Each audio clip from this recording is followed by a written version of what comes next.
Hello guys, mga idol. Mo na tong tunnel guys mga idol.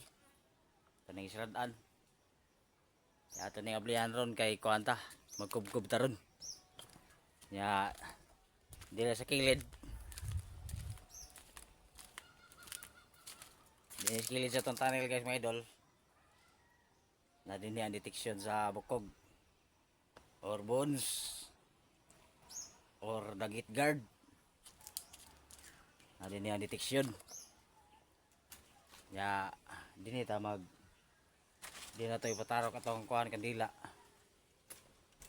kay dinhi ta magkuan ritual kay naman din ang detection sa gate guard. Ya kita may nagtreasure, kita mo'y mag-analyze unsa di ay kinahanglan sa dagit guard or sa tawo nga patay na. Base sa atong analyze, ang kinahanglan sa tao nga patay na pagampo or prayers ya kay kuan man ta katolik ko matag ano prayers or ritual di ta magkuan ron ritual ya kuan atong magion kay kuan Our Father, Hail Mary, Holy Mary o the Apostles' Creed or mito ako pwede na ya ato lang gidugangan og kuan 3 angels para kusog unang angel prayer kuan Archangel Michael, the strongest angel, meaning who is like God for bad evil ya to fight bad evil ya ikaduhang angel atong sampiton kay kuan Archangel Azrael, the angel of death or si anghel sa kamatayan.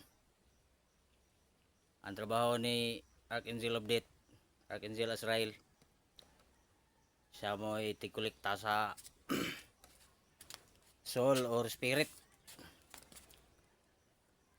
Kung matay ta, ang tigwa sa atong spirit si kuan Archangel Azrael ya kaning the gate guard tao man nga patay na ang tigwa sa iyang espiritu si Archangel Azrael.